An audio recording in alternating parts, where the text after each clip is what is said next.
Boa tarde, muito obrigada a todos por estarem aqui e essencialmente por tirarem um bocadinho das vossas vidas para virem ouvir aquilo que nós vamos partilhar, porque o trabalho que eu tenho aqui obviamente não é meu, é da equipa e por isso é uma partilha do que nós fazemos.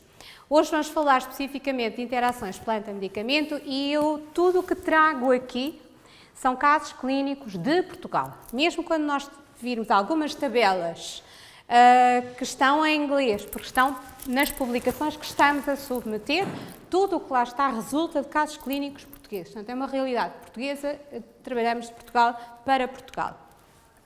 Aquilo que nós fazemos de base, ou seja, eu estou há 30 anos na Faculdade de Farmácia da Universidade de Coimbra, é essencialmente pesquisa de novos medicamentos.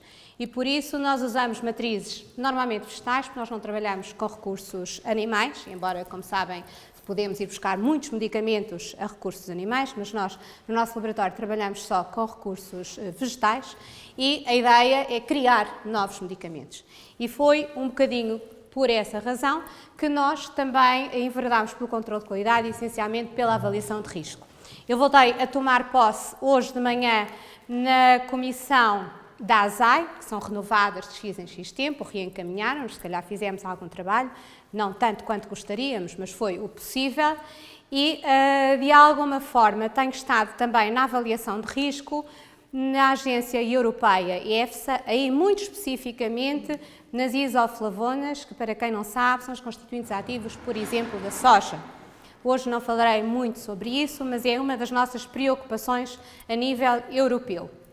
E estou também na comissão do Infarmed, especificamente na farmacopeia, de que também falarei assim muito rapidamente. Hoje venho trazer-vos o trabalho desenvolvido no Observatório de Interações Planta-Medicamento, que nós criámos na Universidade de Coimbra, mais propriamente na Faculdade de Farmácia, fruto das requisições, digamos, que tínhamos, essencialmente, dos hospitais em situações de perigo. Durante muito tempo, o nosso laboratório foi o único em Portugal que trabalhava que trabalhava mais especificamente com plantas, nomeadamente plantas medicinais, também plantas tóxicas, e sempre que havia intoxicações, éramos solicitados para poder colaborar na resolução de alguns casos clínicos. Aconteceu, e já vamos ver porquê, que há uns tempos a esta parte passámos a ser solicitados para interações entre as plantas e os medicamentos e então pensámos que o melhor era criarmos uma estrutura que nos permitisse dar a resposta mais rápida e essencialmente estudar bem a situação portuguesa, devolver a informação à sociedade e rapidamente poder contribuir com a nossa investigação para que a nossa população não sofresse tanto com essas interações. Porque quem está aqui das carreiras científicas sabe, para nós o que conta são os artigos científicos, mas para nós, enquanto grupo, era muito triste perceber que publicávamos na revista XPT, não sei para onde, não sei para quem, mas os nossos doentes, ali na nossa cidade, às vezes na nossa faculdade, tinham situações muito graves que poderiam ter sido evitadas se a publicação tivesse sido mais divulgada ali a um nível até do jornal, como fizemos várias das nossas publicações. Portanto, se forem ao site, vão encontrar várias dessa informação, essencialmente aqui nos OIPM, nos mídia. Se colocarem no Google, hoje já ninguém vive sem Google, não sei se alguém aqui vive sem Google, mas acho que quase todos nós, quase diariamente vamos ao Google, efetivamente se colocarem OIPM, facilmente encontram o nosso site, o que fazemos e aqui têm várias das ações que nós fizemos junto do público. Têm também quais são as nossas atividades, que eu já expliquei, é essencialmente gerar informação para nós podermos rapidamente devolver à sociedade. Esta é parte da nossa equipa, portanto nós somos essencialmente professores da Faculdade de Farmácia, da Medicina, colegas que estão nos hospitais, temos enfermeiros, temos farmacêuticos de oficina, temos professores de bioética, do direito, portanto congregamos uma vasta equipa que em diferentes frentes nos permite fazer a divulgação e, obviamente, temos muitos alunos de farmácia, ciências farmacêuticas e também alunos de medicina connosco. Estes são alguns dos nossos parceiros. alguns que nos trazem essencialmente trabalho, outros que nos permitem fazer a divulgação dos mesmos. E ao contrário do que normalmente se diz dos mídia, nós só temos bem a dizer dos mídia. Eles aderiram muito bem ao nosso projeto, são nossos parceiros, parceiros no papel, parceiros no projeto do CREN, inclusivamente, que recebem custo zero. Nós fomos acusados de pagar às televisões e aos jornais e etc. e de gastar dinheiro do erário público para dizer mal dos produtos naturais. Nós não dizemos mal dos produtos naturais, nem dizemos bem dos medicamentos, isso é a parte que não nos interessa nada. O que interessa-nos é o consumo racional de uns e de outros e não pagamos nenhuma reportagem, é tudo custo zero.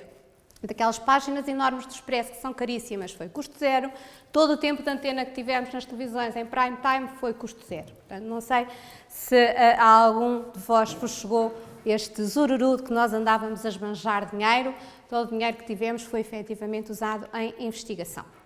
E têm aqui, se depois tiverem um bocadinho de tempo para ir ao site, qual é a fundamentação da nossa existência. É evidente que nós existimos pela razão que eu vos referi, porque passámos a ser solicitados em situações de emergência. E numa das ações, um dos projetos que vos vou mostrar daqui a um bocadinho, é no nosso hospital oncológico em Coimbra, onde nós começámos efetivamente a trabalhar no terreno com os doentes oncológicos, porque são aqueles que produtos mais graves, mais tóxicos consomem, associados a uma terapia que já por si também é muito tóxica. Portanto, a solicitação ali era mais problemática e nós entendemos, mesmo antes de construir o observatório, que foi em 2011, nós em 2009, aliás, nós submetemos o projeto em 2007, que é assim, portanto, ao lado da EFCT é nada, não é? Porque eu tenho que passar por não sei quantas comissões até finalmente ser aprovado. E em 2009, lá, depois de passar aquilo tudo, lá foi aprovado e lá continuamos a trabalhar com eles. Mas dizia eu, numa dessas primeiras intervenções em que nós fizemos mais ou menos uma conversa como esta ao corpo clínico e às pessoas que estavam nessa formação, uma das médicas disse-nos o seguinte: mas eu tenho que deixar que o meu doente tenha um acidente, esteja com uma intoxicação, para eu poder intervir, não há outra forma de eu fazer? E nós ficámos ali um bocado abananados, realmente ela tinha razão.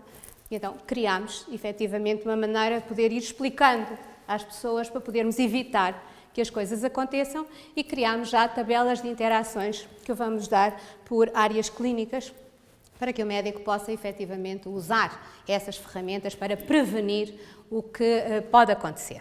No entanto, convém perceber que a maioria dos nossos fármacos, enquanto medicamentos, são de origem natural. E isto também é uma coisa que é preciso desmontar na cabeça da população, que ficou com a ideia, aqui de certeza que não, mas nos locais onde fazemos algumas destas formações, há sempre a ideia do químico e do produto natural. E, portanto, o químico é muito mau. E depois temos o produto natural, que não tem nada de química. E nós explicarmos que ali então tem muitas substâncias químicas e que nós chegamos ao químico, e chegamos muitas vezes ao químico, não conseguimos controlar aquele cocktail de substâncias, até porque na natureza depois é ainda muito mais perverso, porque umas vezes metaboliza mais de uns, outras vezes metaboliza mais de outros, e portanto a quantidade é sempre difícil. Nós fizemos um enorme percurso até chegar ao químico. E, por exemplo, nestes últimos 30 anos, se nós virmos de químico, tanto quanto síntese química, nós temos aqui esta fatia, mas todo o resto deriva de produtos naturais ou modelos de produtos, porque nós temos, efetivamente, por exemplo, a morfina, que tanto pode ser extraída do ópio como pode ser preparada por síntese, que obviamente, depois vamos falar um bocadinho de biodiversidade e sustentabilidade, é muito mais eficaz, digamos, na preservação do nosso planeta. Aqui, só para terem uma ideia, por exemplo, dos 128 medicamentos que foram colocados no mercado nos últimos 30 anos como antitumorais, só 20 são de síntese total química. E nós temos aqui uma quantidade imensa de substâncias, de moléculas retiradas das plantas. O que é grave é esta informação, e agora vou dizer aqui uma coisa politicamente incorreta, coisa que eu faço quase diariamente, é que durante muitos anos a investigação era trocada entre pares. Hoje, para o bem e para o mal, a investigação é aberta ao público. E, portanto, sempre que na net se consegue encontrar qualquer investigação que nós andamos a fazer com antitumoral, Há sempre alguém que acha que é muito mais esperto que todos os outros e vai a correr vender aquela planta como antitumoral. Ora, nós andamos a controlar os efeitos secundários e a tentar perceber de que forma é que nós podemos dosear numa janela muito estreita entre a atividade terapêutica e a atividade tóxica para poder administrar este medicamento, e depois temos os nossos doentes que estão a tomar os medicamentos antitumorais, esse da janelinha estreita, e depois mais uma carrada de plantas que têm medicamentos muito similares, portanto, estruturas químicas muito similares, cuja janela também é muito estreita, que ninguém doseou, e o impacto no organismo, como devem imaginar, normalmente não é o melhor. E isso tem que se desmontar também. Até porque era bom que a população percebesse que quando nós, investigadores, temos uma molécula, ou temos uma planta, ou temos algo que estamos a investigar que tem um potencial muito grande para ser determinada coisa, independentemente se vai ser um novo modelo de um automóvel ou se vai ser um medicamento, nós não publicamos. Nós guardamos, patenteamos e depois desenvolvemos o produto a partir dali. Portanto, o que nós colocamos normalmente publicado é investigação que vamos fazendo e ainda não estamos naquela fase que podemos explorar e podemos disponibilizar, etc. Nem teria nenhuma lógica, senão então éramos todos assim um bocadinho totós, que é outra coisa politicamente incorreta, mas na verdade convém que a população também perceba que isto é feito com algum rigor, com bastante rigor, e que não pode ser usado de qualquer maneira. E aqui, outro aspecto importante que eu disse que ia falar é a sustentabilidade dos recursos naturais. Nós andámos muitos anos, ancestralmente até, a tratar com plantas que íamos escolher ao campo, pois nós não tínhamos outra forma. E depois percebemos que tínhamos que ajustar as doses, que tínhamos que controlar. Hoje em dia nós temos contaminantes na natureza que não tínhamos, temos metais pesados, temos depois na conservação e no transporte fungos que libertam toxinas terríveis e, portanto, nós hoje não temos ou não estamos reféns de ter que ir ao campo buscar uma casca de quina. Está aqui uma colega nossa que trabalhou com isso. Não vamos lá buscar uma casca de quina para tratar a malária. Nós temos medicamentos que podemos tratar. Obviamente que se nós estivermos numa catástrofe, estivermos atrás de não sei aonde, não temos mais nada, pois certamente teremos que ir buscar a casca da quina. Mas se nós já evoluímos tanto nesse sentido, não tem lógica agora estarmos a regredir. Por outro lado, o ir buscar estas plantas à natureza, nós estamos a devastar os nossos recursos naturais. Por exemplo, uma das coisas que a Índia se queixa é que, com esta venda indiscriminada de produtos à base de plantas da medicina ayurvédica, eles estão a ficar sem as plantas que eles têm espontâneas no país deles. E isso não tem sentido, precisamente por essa razão. Nós primeiro identificamos, analisamos a planta, sabemos que pode ser usada para isto, para aquilo, controlamos a legislação para tudo, como vamos ver. E, portanto, usamos, eu posso usar com rigor um produto que tenho aqui à base de plantas, mas tenho que obedecer a toda a legislação inerente e não posso ir buscá-lo ao campo sem fazer nenhum tipo de controle de qualidade, porque, efetivamente, os riscos são muito maiores do que os benefícios que eu poderei, obviamente, vir a colher dessa situação. Isto conduz-nos a outra questão que também tem dado muito sururu, que é a medicina tradicional. E, portanto, fala-se da medicina tradicional como fosse o último recurso, que agora, de repente, passou a ser o melhor de todo. A medicina tradicional está devidamente identificada na Organização Mundial de Saúde, portanto, é só ir ao site, não tem nada que enganar. Eles, para além da definição da medicina tradicional, definem também o que são medicamentos à base de plantas, e esta tradução do herbs, que às vezes vejo em português, de ervas, nós não tomamos ervas, nós tomamos plantas medicinais. Portanto, não são ervas. Ervas para nós é outra tradução, não é? Como a constipation e a constipação ou a obstipação, que depois também fazem ali uma baralhação que ninguém se entende, não é? Temos que ter muita atenção. Eu quando vejo ervas, produtos à base de ervas, fico logo com os cabelos em pé.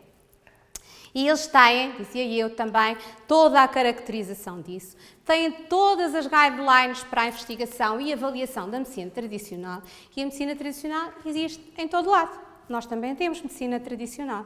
Portanto, nós não precisamos de ir para nenhum tipo de outra parte do mundo para ter a nossa própria medicina tradicional.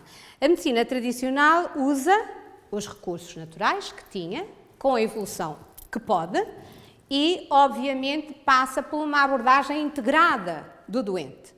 Nós não precisamos de ir para a China ou para a Índia se tivermos um médico que tenha tempo para olhar para nós, para ver a cor da nossa pele, como é que estão os olhos, como é que estão as unhas, perguntar pela família, saber onde vivemos. E, portanto, se nos integrar, nós temos a medicina tradicional, que depois pode usar ou não os recursos às plantas, obviamente com a investigação das espécies botânicas, com a segurança, com a eficácia, com toda a aplicação por quem sabe, porque o médico que faça medicina tradicional tem que ser uma pessoa credenciada, não é?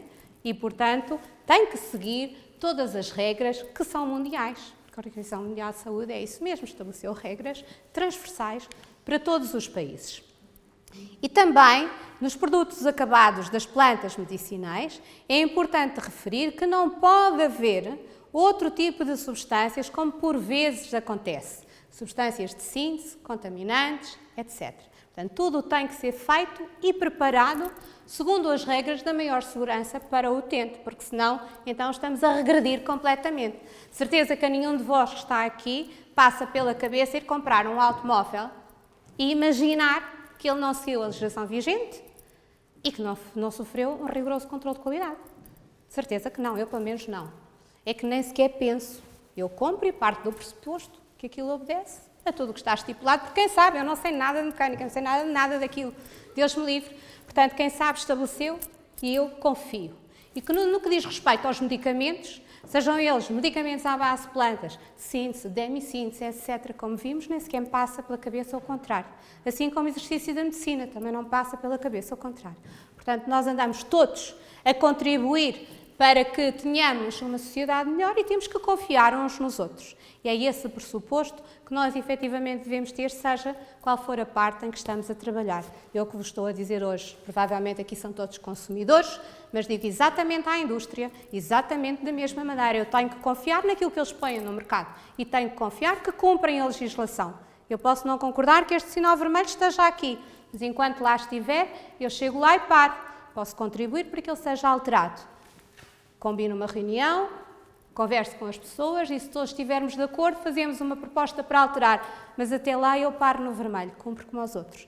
E isto tem que ser transversal em todas as questões, muito em especial na sociedade.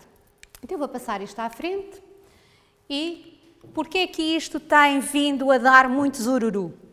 Nós temos, efetivamente, eu já dei aulas em Moçambique, por exemplo, temos uma vasta população que ainda hoje não tem recurso àquilo que nós temos como Sistema Nacional de Saúde.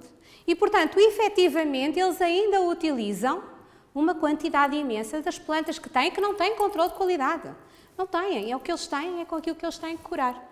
Eu fiz um desafio aos meus alunos há muito pouco tempo para criarmos uma associação que nos permita, aliás, uma ONGD, que nos permita, enquanto farmacêuticos, irmos para zonas de catástrofe. E a primeira coisa que temos que fazer é mapear com os colegas do resto do mundo que tipo de recursos naturais é que nós temos ali quando lá chegarmos. Aliás, foi na altura do tsunami do Chile. Eu desafiei-os, e agora se nós tivéssemos que ir para o Chile ajudar, o que é que nós tínhamos ali para tratar? E o que é que nós precisávamos para tratar?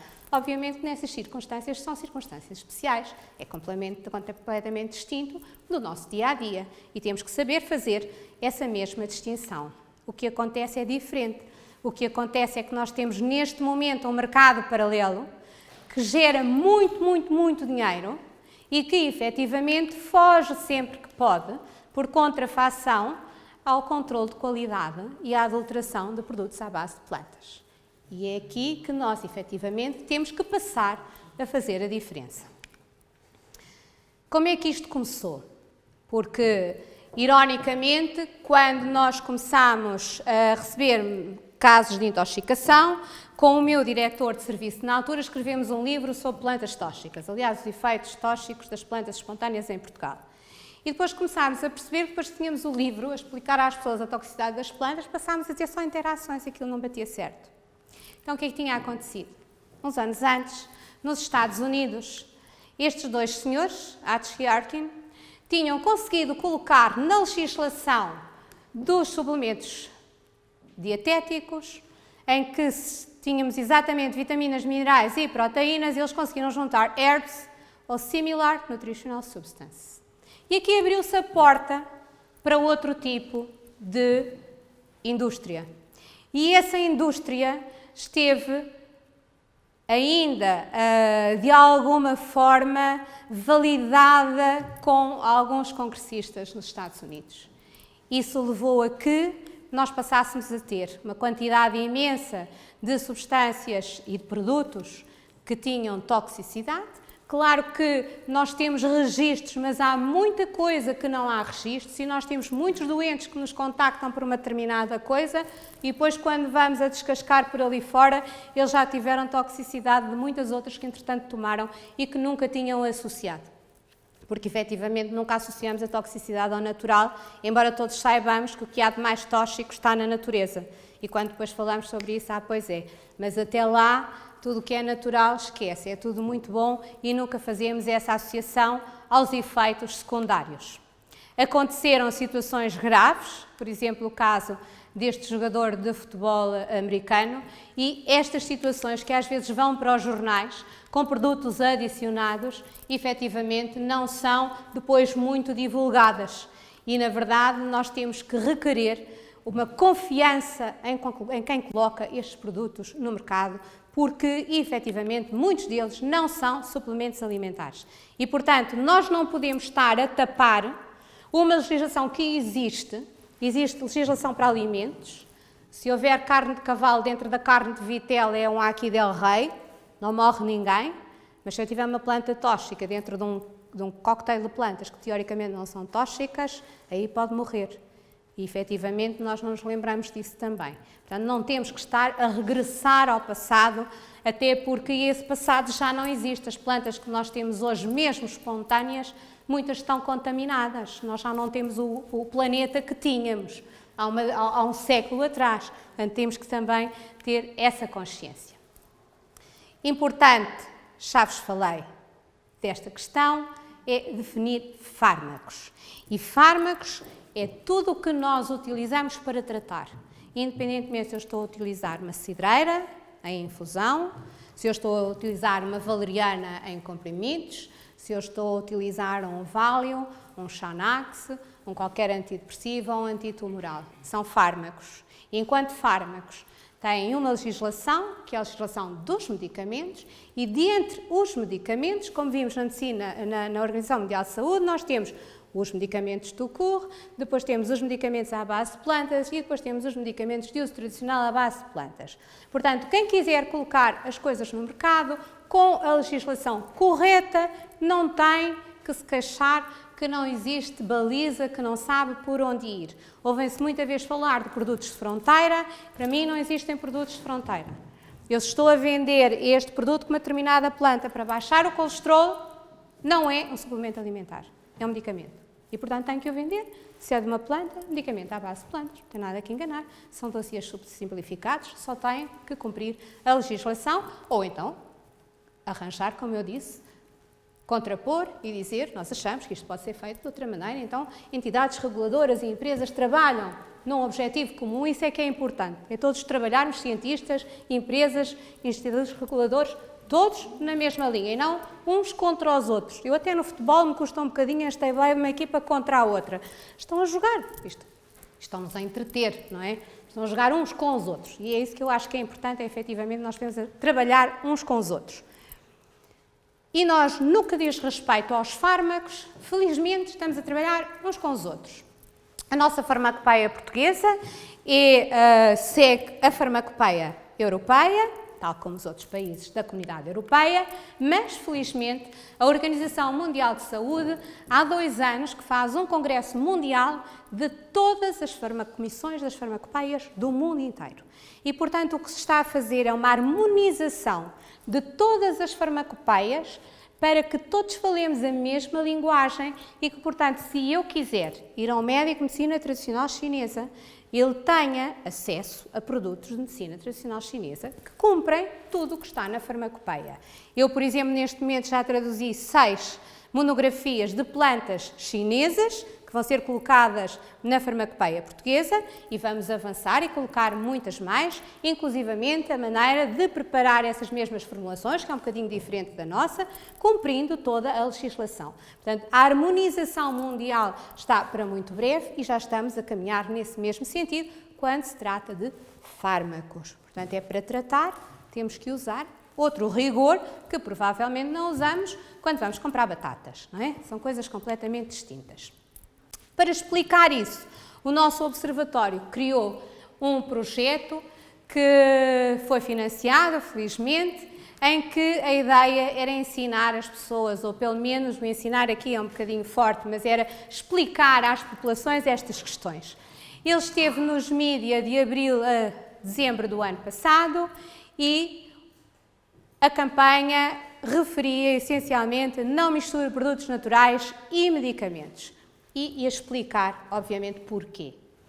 Não significa que em algumas situações isto não possa ser feito, pode, mas tem que ser controlado. Não pode ser feito de uma maneira ad hoc para que não haja acidentes. Criámos uma linha inicial de apoio à população, neste momento já temos 2 linhas, temos um e-mail que também nos podem contactar e esta era a população que nós prevíamos que íamos encontrar com situações deste tipo. Efetivamente foi. Portanto, a população obesa e depois problemas cardiovasculares, do sistema nervoso central, pessoas candidatas a cirurgia e os nossos doentes oncológicos, que eram os primeiros com quem tínhamos trabalhado. Vou-vos falar agora um bocadinho mais especificamente de cada um destes grupos, com os exemplos dos nossos casos clínicos. Para quem não está dentro da área, percebe muito facilmente que nós podemos ter interações dos fármacos com ou não outras substâncias, desde a absorção à excreção. Portanto, todo o processo, inclusivamente nos injetáveis. Porque eu posso estar numa cirurgia a ser submetida a um anestésico, que se eu tiver inibida a proteína que leva o anestésico ao local da ação, o médico dá o anestesista dá anestesia e o doente nunca mais fica anestesiado. Ou o vice-versa, quer que o doente saia da anestesia e eu não tenha proteína de transporte e, portanto, o doente pode ficar ali num semicoma não sei quanto tempo, porque eu não tenho proteína suficiente que transporte a anestesia como era previsto. Este é um dos exemplos, não é? Às vezes também dizem, isto é só por via oral, isto não é bem assim. Não. Vamos ver que, por exemplo, há situações em que a metabolização inibe irreversivelmente determinadas enzimas e, portanto, o medicamento fica ali no organismo porque não tem enzimas suficientes para ser metabolizado e excretado. E isso atinge doses tóxicas, pode atingir doses tóxicas muito rapidamente. Portanto, para nós, isto é transversal, é uma questão de português nós percebermos que, desde a absorção à excreção, todos os processos que passam no nosso organismo são passíveis de ter interações. Obviamente que nós somos todos iguais, mas todos diferentes, felizmente, não é? Senão éramos clones. E então, a resposta pode muitas vezes ser diferente, não necessariamente porque eu estive sujeito a uma interação, mas porque tenho genes polimórficos ou porque houve uma alteração no meu metabolismo. E, portanto, aí tem situações, obviamente, mais graves, como vamos ver alguns exemplos, nomeadamente num caso oncológico, nós fazemos a mapeação genética para descartar completamente que a situação não é uma situação própria da pessoa, mas foi efetivamente a mistura a que ela se sujeitou. A nível do nosso organismo, nós temos, portanto, esta situação e isto passa para qualquer chazinho. Nós, infelizmente, deixamos de respeitar as plantas medicinais enquanto tal. Aqui é de gente muito novinha, deve ser das mais velhotas, mas antigamente as plantas medicinais eram usadas só como plantas medicinais. Hoje nós tomamos as plantas medicinais sob a forma de infusão para comer as torradas da manhã ou para comer um lanchinho, com uma fatia de bolo. E isso é muito complicado, porque eu estou a dar constituintes ativos ao organismo que têm uma determinada função. E muitas vezes estão a contrariar os medicamentos que eu estava a tomar. E outras vezes estão a contrariar o efeito que eu pretendo. Como, por exemplo, quando apareceu o chá verde, houve muita gente que deixou, houve algumas pessoas que deixaram de tomar café para não ter o efeito da cafeína e passaram a tomar chá verde. Tem tanta cafeína quanto o café. Pode ser um bocadinho menos absorvida porque tem algumas mucilagens, etc. Mas passaram a tomar mais. e, portanto, ainda tomavam mais cafeína do que os poucos cafés que tomavam. Ou seja, se nós não percebermos que uma planta medicinal tem que ser respeitada enquanto tal, acabamos por complicar, muitas vezes, o nosso organismo. Uma das coisas que eu vos vou falar mais, até porque é mais evidente e não que cause mais ou menos alterações, mas porque acontece com muita frequência, é efetivamente a metabolização. Nós temos várias isoenzimas, que eu não vou agora aqui falar muito, mas eu falarei várias vezes desta aqui, da 3A4, pela razão simples de que, como veem, é aquela que metaboliza mais substâncias no nosso organismo, quer sejam os medicamentos, os fármacos em geral, sejam de origem natural ou não, os alimentos e os nossos metabolitos endógenos. Portanto, a maioria passa por ali. E os exemplos que eu vos trouxe, para serem mais simples, focam-se essencialmente nesta isoenzima. Que se virem para a maioria das infusões que nós vulgarmente na dita medicina tradicional temos, passa também pelos mesmos sítios. E, portanto, é óbvio que a probabilidade de causar interações é logo imensa. Agora, a interação pode ser uma diarreia, uma náusea, etc., uma coisa simples, mas pode ser uma interação grave, como nós vamos ver. Nós, para os doentes cardiovasculares, temos este artigo que está pronto para publicar. Mapeámos variedíssimos casos clínicos, isto são tudo casos clínicos, portanto, onde nós temos a situação, depois temos os medicamentos que a pessoa estava a tomar, as plantas que as pessoas estavam a tomar. Reparem, por exemplo, aqui a quantidade de plantas, tem mangostão, açaí, este é o... há bocadinho estive a falar nele, agora não estou a lembrar o nome em português, as bagas goji, enfim, as sementes de chia, as sementes de linho, temos aqui mais uma carrada de plantas e depois temos aqui alguns casos, portanto, isto foram várias avaliações que nós fizemos, temos aqui alguns casos em que a pessoa só estava a tomar um chá há muito tempo, que neste caso era o de roibos, e o que nos preocupa é que estes doentes que estavam a tomar chá de roibos são doentes cardíacos com uma patologia que apareceu depois. Não significa que possa ter sido o chá de roibos que a desencadeou. A questão é que o que ele vai fazer é a inibição da passagem da angiotensina 1 para a A2, tal e qual como muitos medicamentos que atuam a esse mesmo nível. E este chá de roibos vem de África e as etnias, como sabem, são diferentes. Nós temos alterações, temos mutações que correspondem a etnias, às zonas do planeta de onde nós somos endógenos, digamos. E os africanos têm, efetivamente, alterações exatamente naquela estrutura. Não sei até que ponto eles consomem roibos porque podem, ou foi o roibos que causou alguma alteração, ou foi alguma planta similar que atua da mesma maneira. Será que o impacto na população caucasiana, nós brancos, é a mesma? Pode não ser. E, portanto, este é um dos problemas que nós gostaríamos de estudar e que, se souberem de quem consuma chá de roibos e tenha problemas cardíacos, nós gostaríamos de continuar a aprofundar esta situação. Temos aqui mais situações de casos de alteração de doentes com hipertensão, a associação entre determinadas plantas nossas conhecidas, as famosas bagas de goji, o alho, o ginkgo, o alcaçuz, com vários tipos de medicamentos e depois os riscos que podem ir desde dores de cabeça à obstipação, a falha cardíaca, até riscos de hemorragia. Temos aqui mais uma série de situações. Esta situação, por exemplo, com medicamentos como a digoxina, que têm curta margem terapêutica, são muito problemáticos, é preciso ter muito cuidado. Aqui aconteceram com o alcaçuz, mas tivemos situações com as fibras do pequeno almoço. As fibras do pequeno almoço estão-nos cabo da cabeça, porque, por exemplo, numa situação deste tipo, o médico, porque o medicamento não está a ser absorvido na quantidade prevista, porque está sequestrado, digamos, na papa das fibras, quando depois é ingerido ao mesmo tempo, o médico aumenta a dose. Mas se a pessoa, entretanto, acabaram os cereais e está uns dias sem tomar os cereais, mas continua a tomar a mesma dose da digoxina, a probabilidade de ter uma overdose é imensa, mais para um medicamento deste tipo, que tem acumulação, não é? Portanto, é muito complicado. E temos aqui outro que também nos dá água pela barba, que é o ginseng. Hoje prescreve-se entre aspas, recomenda-se ginseng para tudo. E ontem, quando cheguei, o meu genro estava a fazer zapping na televisão entre os jogos de futebol e tropecei logo na venda de ginseng e na venda de mangostão. E as pessoas estão na televisão sentadas e são bombardeadas todos os dias com uma série de produtos.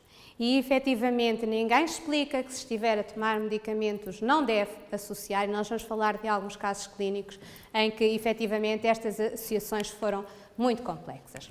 Para o colesterol, temos transversalmente interações a nível da isoenzima 3A4. Os medicamentos que temos, essencialmente, são estatinas, como vamos ver, altamente metabolizados por esta isoenzima, e, portanto, qualquer alteração ou diminui a quantidade de estatinas e, portanto, elas não conseguem baixar o colesterol, ou aumenta e a pessoa começa a sentir dores musculares, etc. E isso indica de imediato que alguma coisa não está a correr bem. Temos aqui, por exemplo, duas situações de duas plantas, a erva de São João, também conhecida por hipericum, tal como o sumo de laranja, vão ativar a tal 3A4 e, portanto, o que acontece é que a eliminação destes medicamentos é superior ao previsto. Por isso, a probabilidade de não haver efeito terapêutico ocorre.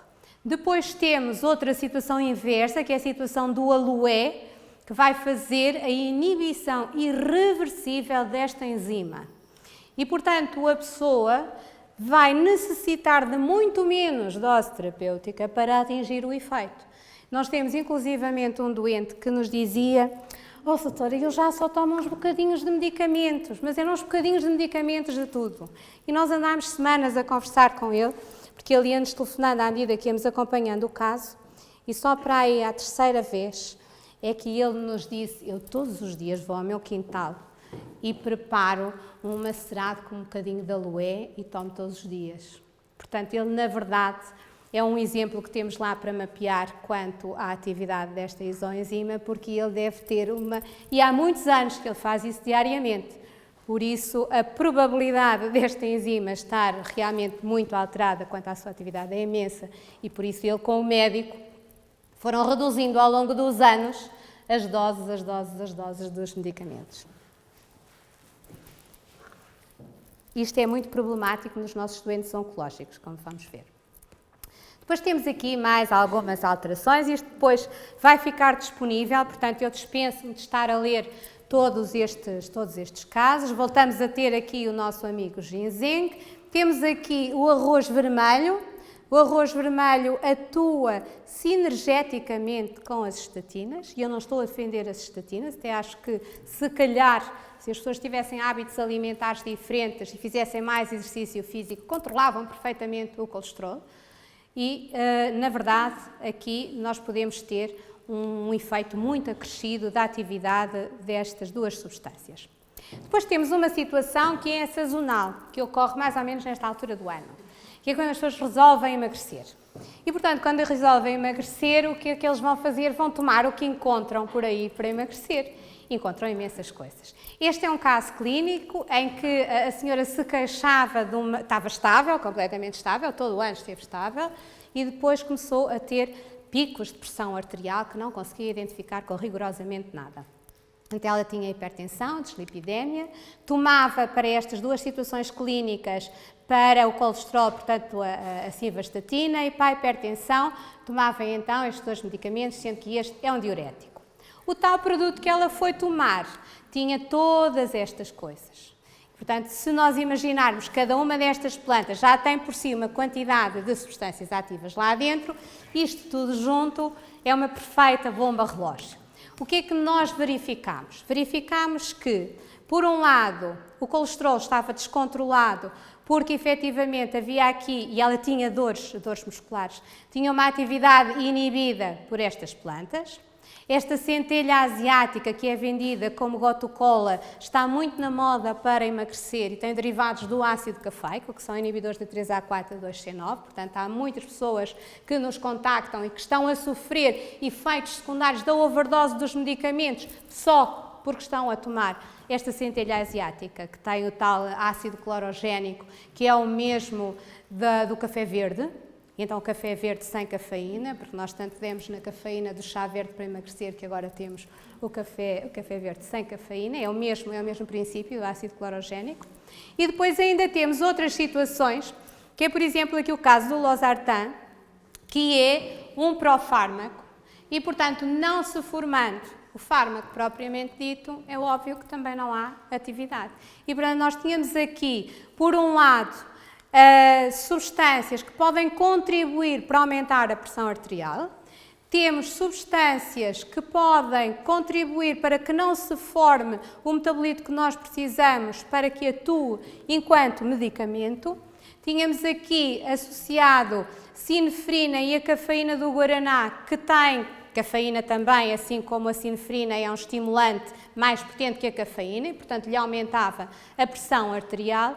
E ainda tínhamos aqui o dente de leão, que funciona como diurético e que, portanto, também estava a alterar os níveis do outro diurético. Era assim um cocktail que basta suspender e a pessoa a pouco e pouco retoma a sua vida normal e o seu estado normal de saúde. Mas às vezes isto pode não ser tão linear. Nós tivemos há tempos, foi há um mês sensivelmente, uma senhora que nos contactou, que tinha tomado um xarope com uma série de plantas, que eu por acaso me esqueci de trazer a fotografia, porque tinha muitas plantas, e ela tinha tido alucinações, confusão mental, pesadelos, o que não era normal, e quando suspendeu deixou de ter.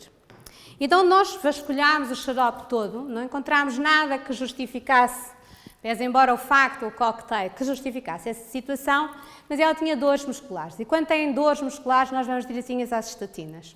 Portanto, vasculhámos tudo o que havia para a simvastatina e cruzámos-nos com este caso clínico, que é um caso clínico muito grave. Uma das situações mais graves na overdose de estatinas é efetivamente esta patologia, que não é mais do que a degradação muscular.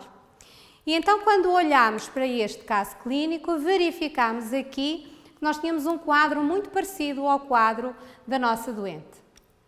E, quando voltámos a olhar com mais cuidado para a medicação que este doente tomava, nós tínhamos aqui um inibidor, isto é, o famoso Prozac, um inibidor da metabolização da simvastatina.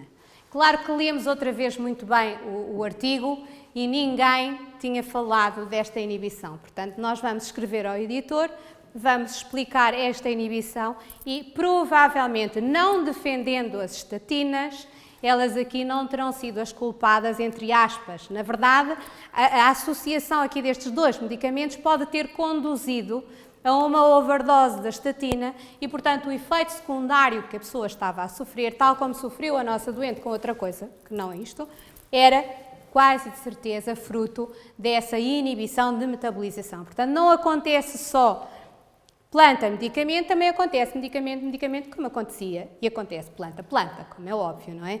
Assim como nós podemos facilmente apanhar uma babadeira sem beber uma garrafa inteira de qualquer líquido alcoólico, não é? Se eu beber meia dúzia de shots, cada um de sua qualidade, o efeito tóxico está lá na mesma e eu só estive a beber um bocadinho de cada um.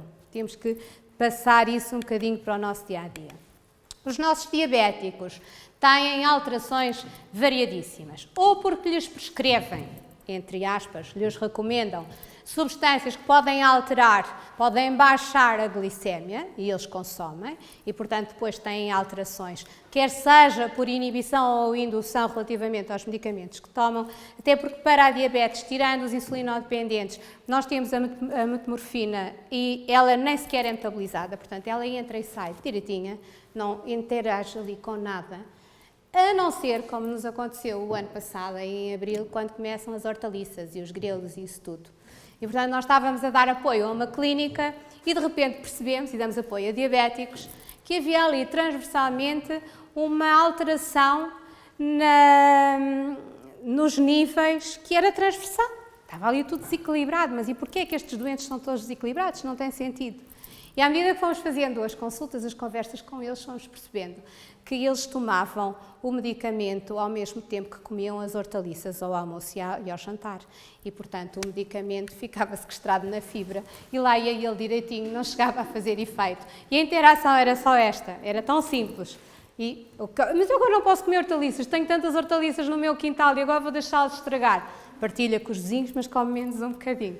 E, na verdade, resulta. Portanto, outro aspecto importante é a introdução nos nossos hábitos alimentares de substâncias que não nos pertencem. E a soja tem-nos chegado transversalmente numa carrada de produtos e, efetivamente, contém substâncias ativas que para nós caucasianos, e eu como disse no início, trabalhei na Comissão da Comunidade Europeia, em que só analisámos a avaliação de risco, portanto, o risco para os caucasianos do consumo de soja, e o nosso dossiê é um dossiê com 600 páginas, não está disponível, mas está disponível num resumo, com cerca de 100, no site da EFSA, que eu posso disponibilizar a quem quiser que mande um e-mail sem ter que ir ao site, mas se quiserem ir ao site lá o encontram, onde efetivamente se informa que para nós não traz nenhum benefício e pode trazer riscos.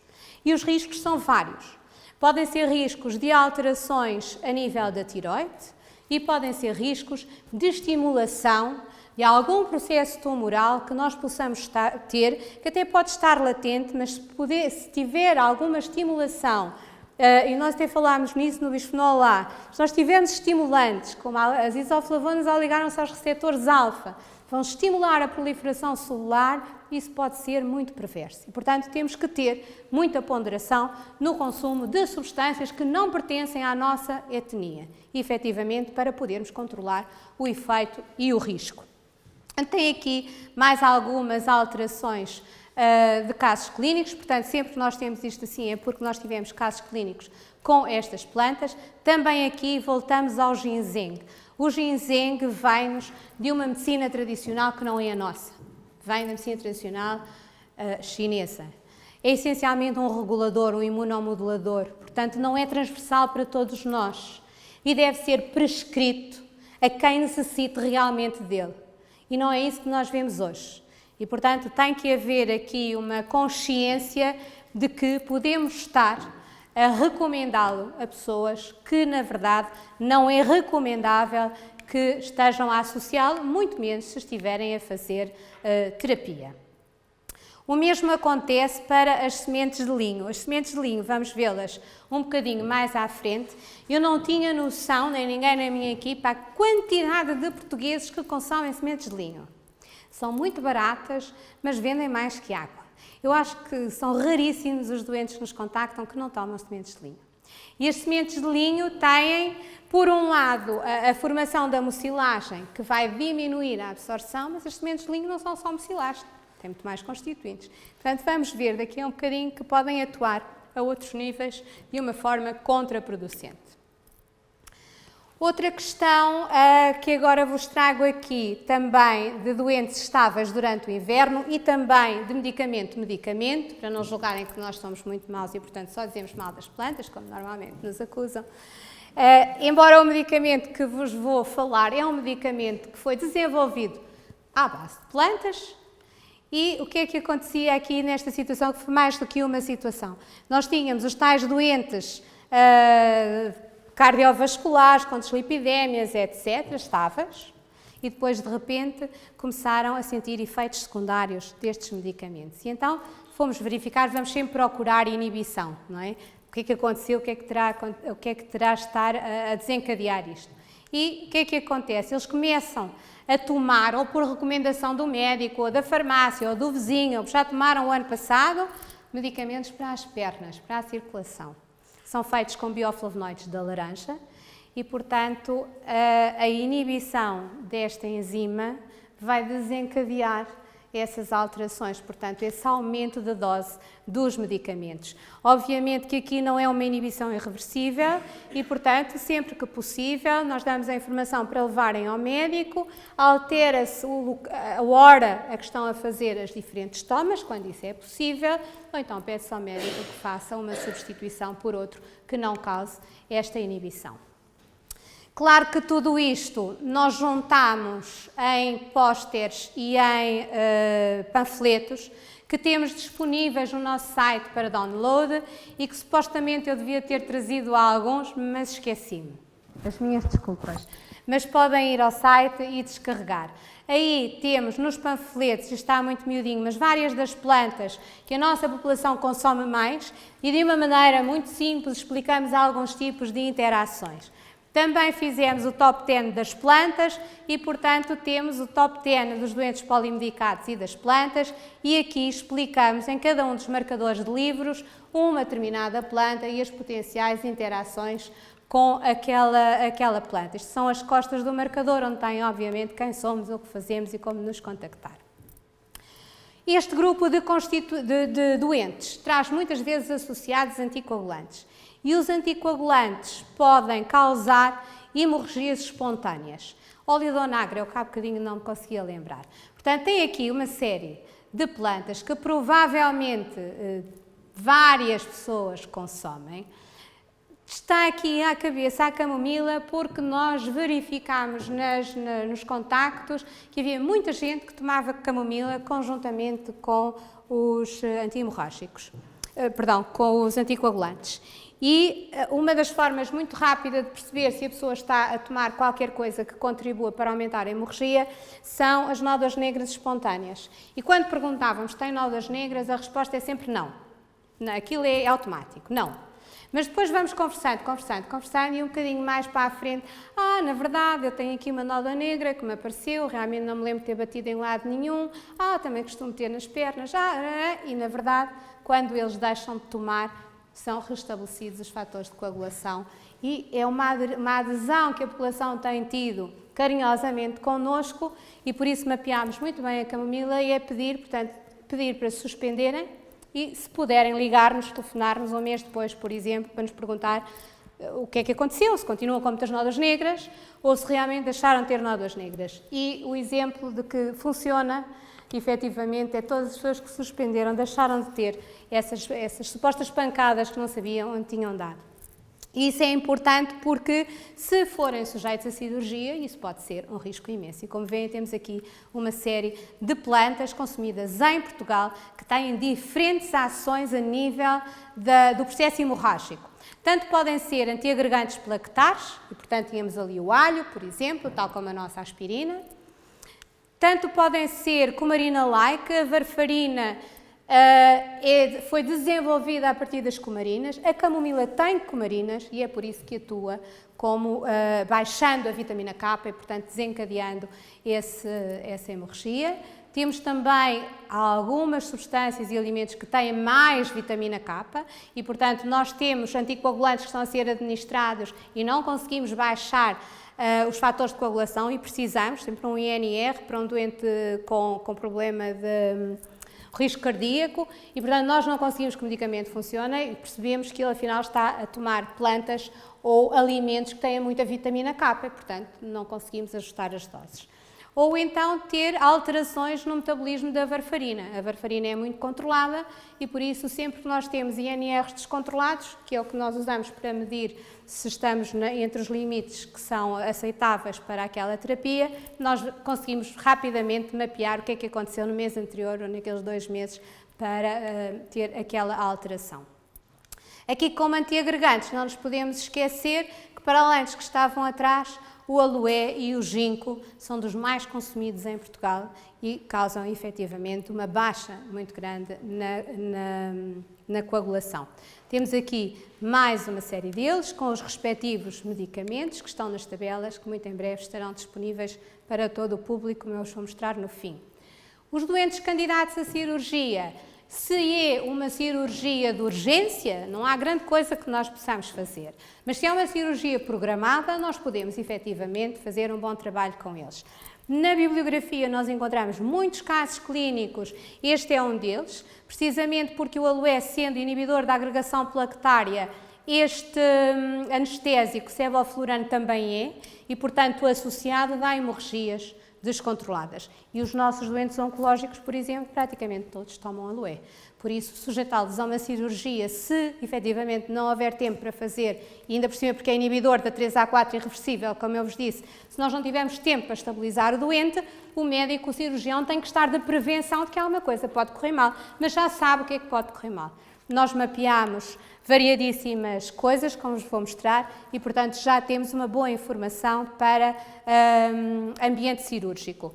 O hipericão, que aqui é usado em algumas regiões e que efetivamente já está muito estudado e tem muitas interações, e que foi num transplante, o ginkgo, o alho, que estamos fartinhos de consumir alho. O alho consumia-se e consome-se para essencialmente desparasitar o intestino, tal como a cebola, tal como se comem em determinadas zonas o piripiri ou as sementes de anis, etc. Mas tem que ser ponderado, não pode ser em exagero. E há pessoas que comem efetivamente em exagero. E isso pode conduzir a processos hemorrágicos complexos, muito em especial nestas situações. Portanto, isto são vários dos artigos. O que é que nós percebemos quando fizemos esta pesquisa para ajudar em meio cirúrgico? Que depois chegávamos sempre ao mesmo tipo de plantas. Cá está outra vez o ginkgo, o ginseng, mais uma meia dúzia, e não saíamos disto. Isso não pode ser, porque os nossos doentes vão à internet e compram tudo que aparece. E, portanto, fizemos uma pesquisa mais profunda, e nessa pesquisa mais profunda nós conseguimos mapear mais de 100 plantas que estão disponíveis na internet e que podem interagir em meio cirúrgico, independentemente se é num processo hemorrágico ou não, porque normalmente também era mais a nível hemorrágico que elas apareciam. Portanto, nós mapeamos todo o tipo de interações que conseguimos, quer elas alterem a pressão arterial, a glicémia do doente durante a cirurgia, enfim, a volémia, o que for. Nós mapeámos o máximo que nós conseguimos e levámos ao Congresso de Oncologia o ano passado. Aqui algumas das situações, por exemplo, com este tipo de medicamentos que são usados em cirurgia, tanto anestésicos como analgésicos potentes, obviamente, enfim, todos os medicamentos que estão protocolados. Nós trabalhamos com uma anestesista do nosso hospital universitário, portanto, nos protocolos tínhamos aqueles medicamentos e com aqueles medicamentos nós fomos cruzar as plantas e os tipos de interações que podiam ocorrer. Temos várias tabelas e temos várias recomendações consoante o tipo de efeito que essas plantas podem induzir, para que efetivamente se possa fazer um questionário pré-cirúrgico muito mais completo.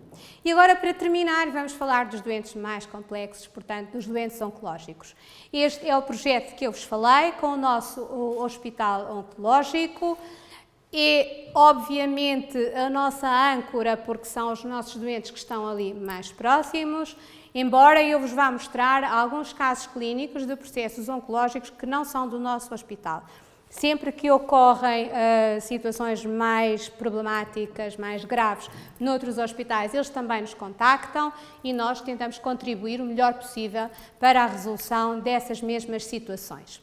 Também criámos para o doente oncológico toda a informação que criámos para os polimedicados. Portanto, também tem os pósteres, também tem os panfletos, as principais plantas que eles consomem, portanto, da nossa experiência, do nosso contacto, nós mapeámos uma série de plantas que são consumidas pelos doentes oncológicos, algumas são transversais, e depois temos outras que são mais específicas para este grupo, e aqui obviamente também falamos um bocadinho no pré-operatório, falamos na angiogênese, que é um problema muito complicado, porque nós às vezes estamos a dar antiangiogénicos, ou seja, substâncias que, para quem não é da área, reduzem o aporte sanguíneo para que o tumor mirre, digamos, né, para que se consiga secar o tumor, por exemplo, depois de fazer uma cirurgia com mais segurança.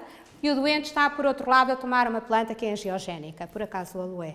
Tem beta-citosterol, que é fantástico para cicatrizar, porque em uso tópico é efetivamente angiogénico, não vamos dar a um doente em que eu não quero que haja angiogênese. Independentemente da hemodina, que é um constituinte ativo do aloe, ser estudado como antitumoral, não é a mesma coisa dar uma molécula isolada ou estar a dar um extrato de aloe. São duas coisas completamente distintas. E, portanto, tem que haver essa ponderação. Os desintoxicantes é outra praga. Se eu tenho uma pessoa que não está a tomar medicamento, ela toma um desintoxicante, fantástico. Até pode tomar um laxante, embora eu não concorde, mas o problema dela fica com a barriguinha lisa, que é assim que eles dizem, e depois têm alterações eletrolíticas, depois andam muito fraquinhos, ficaram sem barriga, mas não se seguram de pé. Portanto, eu não concordo, mas, bom, não está a tomar medicamentos. Agora, num doente a quem eu estou a dar um medicamento que eu preciso que seja eficaz, eu não consigo admitir que lhe dê um desintoxicante, porque eu estou a retirar do organismo um medicamento que a pessoa está a tomar. Portanto, é absolutamente contraproducente. Nem ela se trata, nem se consegue perceber o que é que está a acontecer. E quando finalmente chegamos a perceber, já o processo tumoral provavelmente evoluiu para uma forma que não nos interessa, não é? Porque não se conseguiu efetivamente o tratamento eficaz. Partimos para uma segunda linha de tratamento porque pressupõe-se que o primeiro não funcionou, quando muitas vezes não funcionou, porque nunca lá esteve, portanto esteve a ser desintoxicado de lá, e isto tem que ser muito bem ponderado por parte dos doentes. Também criámos, obviamente, o top 10 das plantas que os nossos doentes mais consomem e fizemos os tais marcadores de livros. Eu trouxe aqui o exemplo do 1, 2, 3 para cada uma. Por acaso foi 1, 2, 4. Mas eles são 10, estão todos numerados e, efetivamente, têm, como eu vos disse, as interações específicas para cada um. Uma das situações que mais nos preocupa e que também é quase transversal a todos os doentes oncológicos é a obstipação.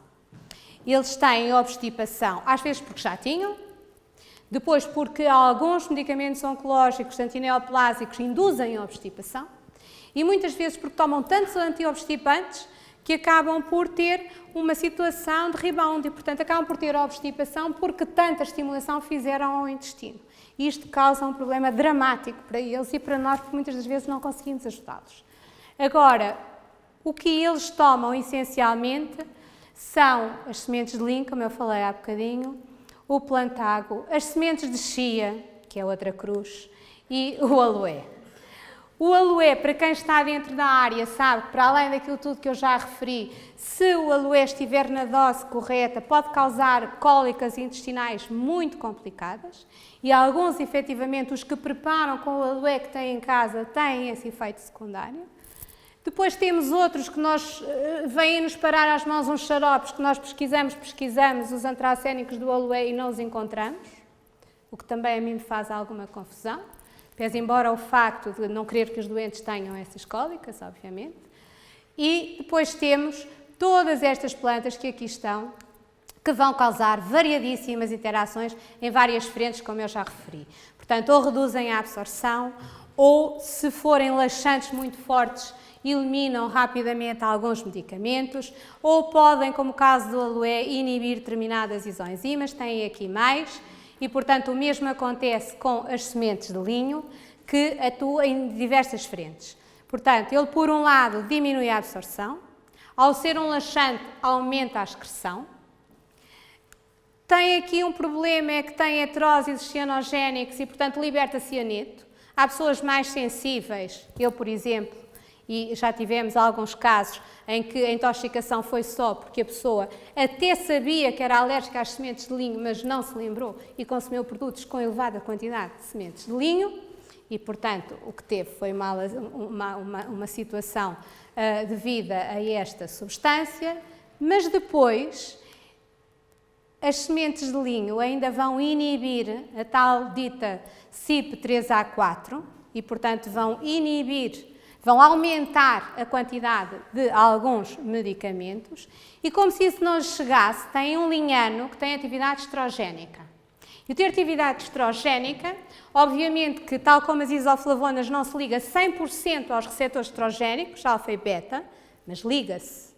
E, portanto, se para os beta nós até em algumas circunstâncias podemos ter benefícios, embora nem em todas, para os alfa normalmente teríamos o benefício, se não tivéssemos nada de errado no nosso organismo, de ficar com uma pele fantástica, com um humor fantástico. A questão é que nós já temos alguns anitos, portanto a probabilidade de termos aqui algumas células que já não são exatamente novas pode correr muito mal se as fizermos proliferar. Por isso, algo que tenha atividade estrogénica nunca é muito aconselhável, muito menos num polimedicado, muito menos num doente oncológico. Nós escrevemos, o ano passado, um artigo para a revista do Centro Cirúrgico de Coimbra, com quem também trabalhamos, e demos vários exemplos dos tais antineoplásicos de origem natural, para que efetivamente se perceba que, essencialmente, estes que nós vamos buscar na natureza, a probabilidade de passarem na 3A4, e eu foquei aqui um bocadinho a conferência nessa para não nos espalharmos muito pelas outras, é imensa. E com eles vai haver imensos tipos de interações. O que é que isso pode levar? Pode levar a falhas terapêuticas, como eu disse há bocadinho. E a falha terapêutica tem sempre estas duas nuances.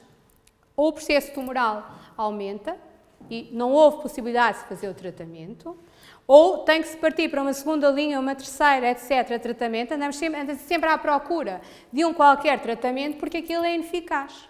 E as falhas terapêuticas muitas vezes podem ocorrer tão só porque a pessoa, assim que tem o diagnóstico, que tem um processo oncológico, faz imediatamente qualquer coisa que condiciona o seu organismo. Quer vá ao bruxo, quer vá a alguém que lhe vai dar um produtozinho natural, quer seja o vizinho, quer seja o amigo que lhe recomenda tomar muito sumo de laranja, como vamos ver, ou de beterraba, ou o que for, há uma condicionante que vai acontecer ao organismo, porque vai tomá-lo em continuidade. E, portanto, vai condicionar. Quando o primeiro tratamento vai ser feito, ele já está condicionado, ele já fez a asneira que pode desencadear as alterações do impacto do tratamento nesse doente. Ainda há 2 anos estive num grupo que estava a desenhar novos ensaios clínicos para os atuais antineoplásicos e eu referi que não adianta pegarmos outra vez no doente, na doença e no medicamento, quando no terreno não é assim.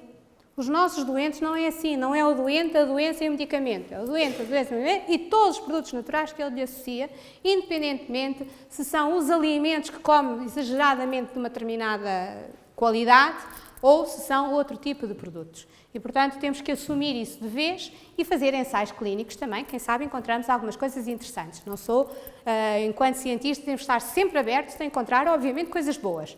E, infelizmente, as que me calham são sempre as más. Mas gostava que viessem algumas das boas. Algumas das más. Esta chegou-nos no dia de Natal de 2012, embora esteja mapeada aqui em janeiro de 2013. Esta senhora estava a fazer este medicamento, o 5-fluoracil, que é muito, muito comum na terapêutica antitumoral, e depois teve muitos efeitos secundários, que agora não vou estar aqui a amassar-vos com isso, e quando nos chamaram, nós fizemos a entrevista com a senhora e ela tinha estado a tomar pau d'arco que é este, que é hepatotóxico, e depois tomava também aloe vera. Nós estivemos a avaliar a situação dela, portanto, neste caso, este medicamento tem 2 vias de metabolização, a 3A4 e a 2A6, mas tem uma outra via, por esta dihidropirimidina de hidrogenase, que é muito específica para esta metabolização. E em Portugal nós temos mutações, alterações polimórficas aqui nesta isoenzima. Portanto, nós fizemos a avaliação e verificámos que ela não tinha essa mutação, portanto não tinha nenhum polimorfismo a esse nível, e verificámos também uma causa e efeito. Nós fizemos sempre a cronologia, aqui é só para as plaquetas. Nós fizemos a avaliação e verificámos que sempre que ela tinha introduzido o aloe, claro que nós só soubemos aqui, não é? Quando as plaquetas já estavam aqui muito, muito baixinhas, depois fizemos a entrevista e fomos ao processo clínico e avaliámos para trás tudo, e a senhora foi-nos dizendo, eu aqui fui, deram-me isto, e depois aqui deixei de tomar porque não tinha, e depois aqui voltei a tomar, e foi quando entrou de urgência outra vez. E, portanto, nós temos aqui uma causa e efeito até a níveis muito baixos de plaquetas que tinha sido escusado. Portanto, esta é a outra via de metabolização que eu falei há bocadinho. Esta doente, quando nós falámos com ela, já não houve possibilidade de fazer nada, e ela tinha tomado de tudo. Portanto, ela tinha tomado desde o açafrão às colheres, ao aloe, quantidades imensas de anonas. As anonas estão identificadas como, em grande quantidade, baixam demasiado a dopamina e, por exemplo, em Guadalupe há parkinsonismo atípico causado pelo elevado consumo de anonas. Lá está um fruto que não é nosso, vem de outra região e que nós devemos ponderar e misturar, obviamente, com tudo, não é? Comer grandes quantidades de uma coisa só, as sementes de chia, enfim, uma série de coisas. E ela estava efetivamente, ai socorro! E ela estava efetivamente a tomar uma série de produtos e ela ficou internada nesse dia e faleceu pouco tempo depois. Este caso clínico, o senhor era adorável, o processo tumoral estava em cima do nervo ocular e ele não queria ficar cego. A questão é que na cirurgia tinha-se verificado uma angiogénese muito para lá do normal, portanto abriu-se e fechou-se. Nós conversámos com ele e ele estava a tomar ginseng. E o ginseng, além de inibir estas isoenzimas que estavam a alterar a terapia que ele estava a fazer, é angiogénico e, portanto, aqui estava a ser contraproducente. Ele aceitou calmamente a suspensão dessas substâncias, mas, algum tempo depois, nós percebemos que nem o tamoxifeno lhe fazia nada, nem as estatinas lhe baixavam o colesterol. E as estatinas, para nós, como eu já referi, são sempre ali um ponto que nos sinaliza.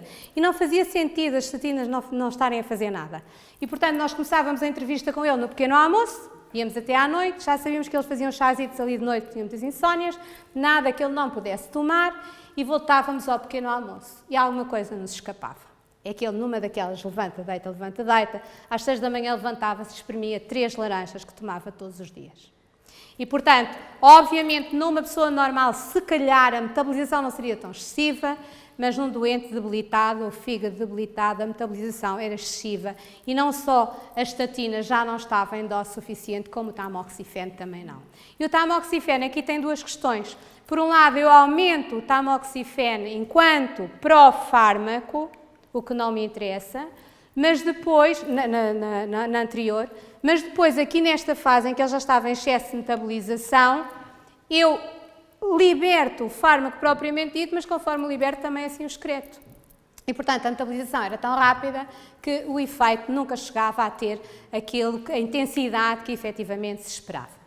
Este caso é um caso um bocadinho diferente, que embora tenhamos sido chamados por o médico do Pedro Espano, que nos contactou para ajudar no esclarecimento desta situação, nós viemos a fazer toda a cronologia tal como fizemos no outro, aqui de uma maneira diferente, portanto fomos avaliar todas as alterações do doente, o que nós verificámos é que ele já tinha suspendido tudo, à exceção de uma alga que era recorrente que ele tomava. E, portanto, desta última vez, nós fomos analisar a alga e a alga estava contaminada. E era a microcystina que estava a contaminar a alga, que estava a desencadear a hepatotoxicidade que o doente, entretanto, veio a sofrer. Obviamente, um doente já debilitado por terapia antineoplásica, obviamente, por 2 processos tumorais, como viram ali, e, portanto, mais aquele bocadinho foi o suficiente para desencadear aquela situação. Também está para submissão. Quando nós não temos o know-how para fazer determinadas análises, como foi o caso desta toxina, nós contactamos colegas que o façam, e, portanto, foi a CIMAR no Porto que nos fez essa identificação. O que é que nós achamos que podemos fazer no futuro? Primeiro, responsabilizar quem produz, como eu referi, e os consumidores, porque nós também somos responsáveis quando compactuamos.